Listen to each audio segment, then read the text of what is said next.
Shalom shalom, Yesu ashimwe cyane. Nizere ko muri amahoro, nizere ko mushima Imana, nizere ko aho murere mwese Imana ikomeje kubarinda.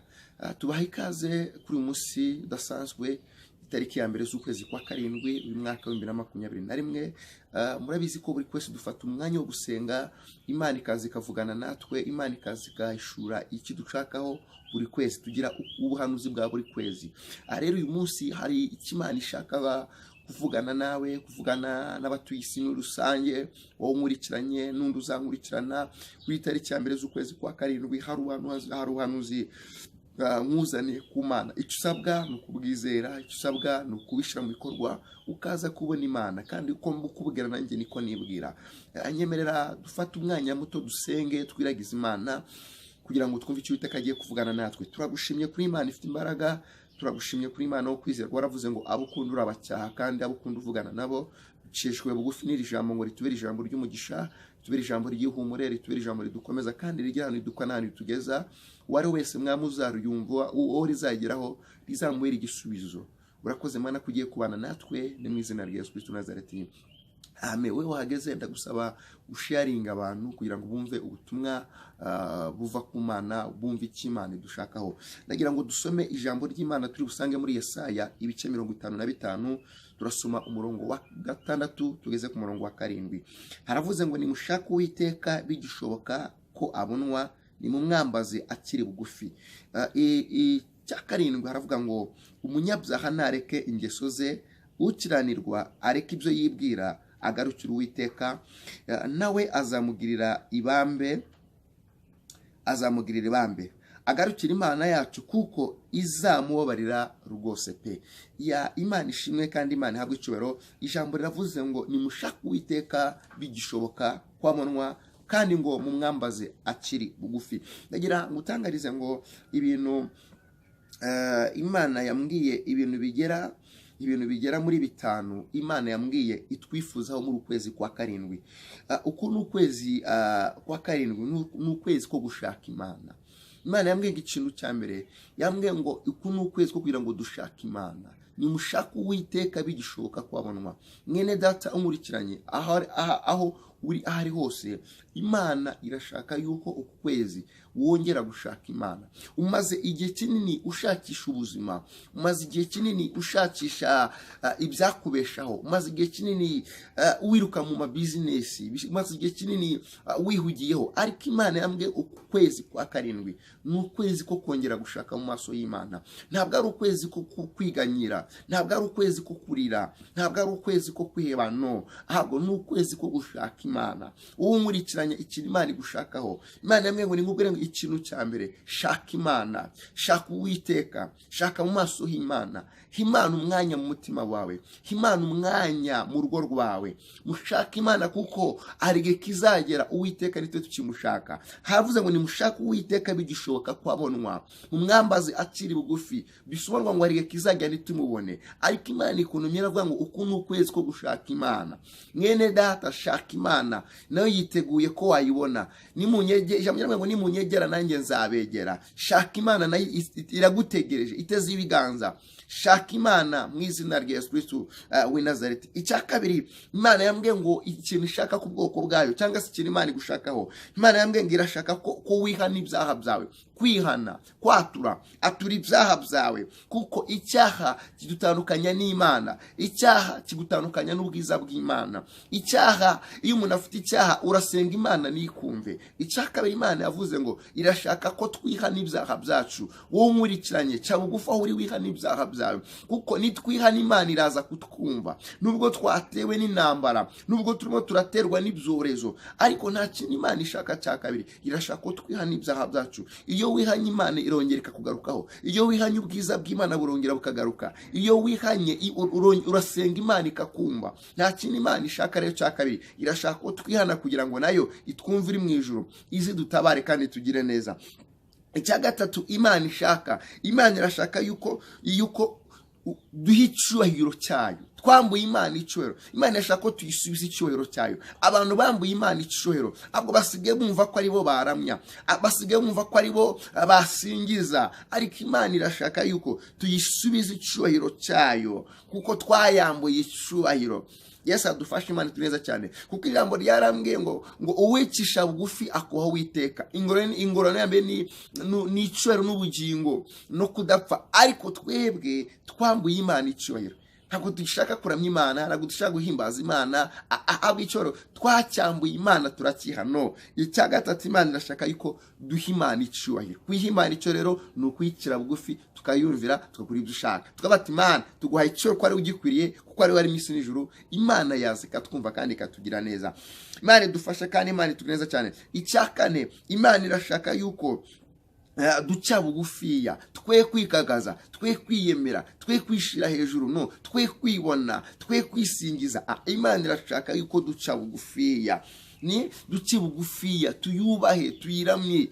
Tekereza ko ariyo yakuremye, niyo yakurinze cyagiye, niyo yagutabaye cyagiye. Imana irashaka ko duca bugufiya. Iyo umuntu aciye bugufiya aba yemeye ko yatsinzwe n'ijambo, aba yemeye ko we ntacyo ari imbere y'Imana, kandi kuko ni kukuri. Iyo waciye bugufiya Imana iraza ikagutabara. Iyo waciye bugufiya Imana iraza igahindura amateka. Muri kumugani umwana w'ikirara yaragiye atwara ibyo byose arabigurisha, arabirya. Igihe kiragira umwana w'ikirara atangira kujya asangira n'ingurube zimwe n'ibyo by'ingurube, ariko ageze ngo atarikose ni ibiki ndimo, aca bugufiya. Arazabwira Imana ati, Imana ciye bugufiya, ndi umunyantege nkeya, ndi Imana ati nta kibazo ndakwakire kuko waciye bugufiya. Rero icyakane, Imana irashaka yuko duca bugufiya kugira ngo Imana ihabwe icyubahiro. Isi twese muri rusange duce bugufiya, tuzamura Imana icyubahiro, twubaha Imana, dusingiza Imana, duha Imana umwanya, tuyiramye tugatima n'ukwiriye. Izaza dutabare kandi izaza itugirire neza mu izina rya Yesu Kristo w'i Nazareti. Haleluya, haleluya, haleluya. Imana ishimwe cyane, Imana ihabwa icyubahiro. Hanyuma icyakane, ndakeka ari icyakane, Imana irashaka, Imana ishimwe cyane, Imana irashaka yuko icyakane gukiranuka k'umukristo ukiranuka. Yesu ashimwe cyane. Gukiranuka ku gato no ku kanini, ariko muravuga ngo muri iyi si ntago wacyanuka. No, Paulo yaravuze ngo dushobozwa na Kristo uduha imbaraga. Imana irashaka kwezi kwa karindwi ukiranuka, ukava mu gukiranirwa, ukava mu gukiranirwa. Kuko ijambo ryavuze ngo umunyabyaha nareke ingeso ze, ukiranirwa areka ibyo yibwira, agarukira Uwiteka nawe azamugirira ibambe. Imana irashaka kureka gukiranirwa, ahubwo irashaka yuko ukiranuka. Iyo umuntu yakiranutse yera imbuto zikwiriye umwana w'Imana, yera imbuto zikwiriye umukristo. Imana irashaka rero yuko, Imana idufashe cyane, Imana irashaka yuko ukiranuka ku gato no ku kanini, ukera imbuto zikwiriye umwana w'Imana.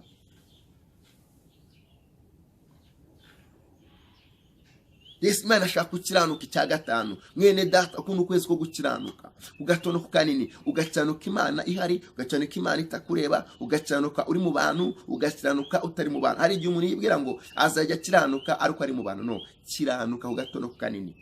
Yesu adufashe kandi Imana itugire neza cyane. Kiranuka ku gato no ku kanini. Kandi ikindi, Yesu ashimwe cyane, haleluya. Ikindi, wera imbuto zikwiriye umukristo, wera imbuto zikwiriye umwana w'Imana. Haleluya, Imana ishimwe cyane. Gukiranuka, kuko ijambo ryavuze ngo umunyabyaha nareke ingeso ze mbi, kandi ijambo ryavuze ngo agarukira Imana kuko izamubabarira rwose. Yesu ashimwe cyane. Kugarukira Imana, nugarukira Imana izakubabarira, nukiranuka Imana izakubabarira. Haleluya, nta muntu Imana itabarira mu izina rya Yesu Kristo. Rero uku ni ukwezi ko gushaka mu maso y'Imana. Icya kabiri ni ukwezi ko kwihana ibyaha. Yesu ashimwe cyane. Icya gatatu ni ukwezi ko gusubiza Imana icyubahiro cyayo twaraciyambuye. Icya kane ni ukwezi ko guca bugufiya, tugacira Imana bugufi. Icya gatanu ni ukwezi ko gukiranuka, ukera imbuto zikwiriye umukristo. Hanyuma icya gatandatu, mwene data, ni ukwezi ko kwakira umwami Yesu n'umukiza. kuko ijambo ryarambwiye ngo muri Yohana 14 avuze ngo Yesu niwe nzira n'ukuri n'ubugingo, aravuga ngo naho uzajya kwa data atamujyana. Ndagira ngo ubwire mwene data, iki ni igihe cyo kwakira Yesu n'umukiza mu mutima wawe, ukihana, ukabatizwa we n'umuryango wawe, ukajya mu mazi menshi, kuko ntaho uzajya kwa data atamujyana. Kuko ijambo ryarambwiye muri Mariko 16:16 aravuga ngo nimugende mubwiriza ubutumwa bwiza, ngo uwizera akabatizwa azakizwa, ngo ariko utizera azakirwaho iteka. Iki ni igihe cyo kugira ngo ufate umwanzuro. Wabwiwe kenshi, wumvishe kenshi, ari kwezi kwa karindwi mu mutima wawe akira umwami Yesu n'umukiza, ukuremo izindi mana, ukuremo indi myumvire yose wari ufite, wakira umwami Yesu n'umukiza ku buzima bwawe. Kuko igihe turimo birakomeye, ariko ni wizera Kristo, ni wakira umwami Yesu n'umukiza, azakubera inkomezi, azakubera umujyanama, azakuba hafi, azakurinda ibiteye ubwoba by'amanywa, azakurinda igiteye ubwoba cy'ijoro, azajya kugenda imbere ahataringaniye haringanize. Haleluya. Icya gatandatu ni ukwakira umwami Yesu n'umukiza ku buzima bwawe. Yesu ashimwe cyane, Yesu ahabwe icyubahiro. Haleluya, haleluya. Rero ukwezi kwa karindwi umva ibintu bitandatu Imana idushakaho, bisubire kugira ngo bashe kubyumva. Icyambere Imana irashaka ngo icyambere ni ugushaka mu maso y'Imana, tukava mu byo turimo tugashaka mu maso y'Imana. Icyakabiri ni ukwihana ibyaha. Uwari wese aho we isi yose twihane ibyaha, Imana irazitubare kandi dukirize ibyago. Icya gatatu ni ugusubiza Imana icyubahiro, kuko twayambuye icyubahiro. Icya kane ni uguca bugufi, tugakira bugufi Imana. Yesu ashimwe cyane. Haleluya. Icya gatanu ni ugukiranuka, kwera imbuto zikwira umukristo. Icya gatandatu ni ukwakira umwami Yesu n'umukiza ku buzima bwawe, mu mutima wawe, ukemera kuyoborwa n'Imana. Nibwo buhanuzi bw'ukwezi kwa karindwi Imana idushakaho mu izina rya Yesu Kristo. Wakira ubwo buhanuzi kandi ubushire mu bikorwa. Reka dusenga Imana tudatinze. Nizere ko wumvisha ubuhanuzi bwawe, nizere ko wumvisha Imana igushakaho. Imana igushoboze, Imana igufashe, Imana ikube hafi. Ndabizi ubu ugiye kumva n'amajwi wariko se no. Kandi hani gishobora kuba wibwira ko uri umukristo kandi utari umukristo. Hani gishobora kuba wibwira ko usenga udasenga. Banzure ko wujuje ibi ngibi bisaba. Kuko umukristo yihanira kureka. Buriya iyo utihanira kureka, wihana ubisubiramo, ntabwo uri umukristo. Kuko umukristo yera imbuto zikwiriye abana b'Imana. Niba ugifite kamere ntabwo uri umukristo.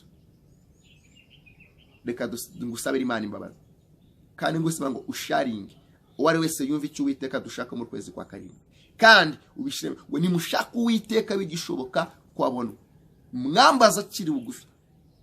Bivuga ngo aya ni amahirwe ya kabiri Imana itanze yo gushaka amaso y'Imana, yo kwihana, yo guca bugufi, yo guha Imana icyubahiro, yo gukiranuka, yo kwakira umwese n'umukiza. Yesu ashimwe cyane. Reka dusenge Imana cya bugufi. Mana mu izina rya Yesu, uwari wese Mana ukimara kumva iri jambo rimuheshe guca bugufi, kandi rimuheshe gushira mu bikorwa icyo urimo radusaba mu gihe gisa nk'ikimana. Nasenze ngo uwari wese uzagerwaho iri jambo rizamuhe guca bugufi, uko aciye bugufi arimo kwihana no kwatura no gusaba imbabazi Mana. Reka imbabazi zo Mana zongereze mugarukeho, kandi Mana icyaha nicyo gitandukanya nawe, kwishira hejuru niko dutuma kudutandukanya nawe. Ariko Mana iri jambo rese urizageraho rizamuheshe guca bugufi, kandi Imana uzumve gusaba kwe kw'imbabazi, uzamubabarire. Amazina ye uzongera yishimire, amazina ye uzongereshe mu gitabo cy'abana ba Imana. Kandi uko duciye bugufi mu izina rya Yesu, utwumva uzidukize intambara ziri mu buzima bwacu, utwumva uzidukize intambara zugarije Imana. Wigaragaze ko ari we Mana, kuko niwe ufite urufunguzo rw'ubuzima bw'uwari we wese, niwe ufite urufunguzo rw'ubuzima bw'isi. Turagusaba ngo Data wa twese uri mu ijuru, ngwino uduhe icyerekezo cy'ubuzima bwacu, uduhe n'icyerekezo cy'igisi Mana.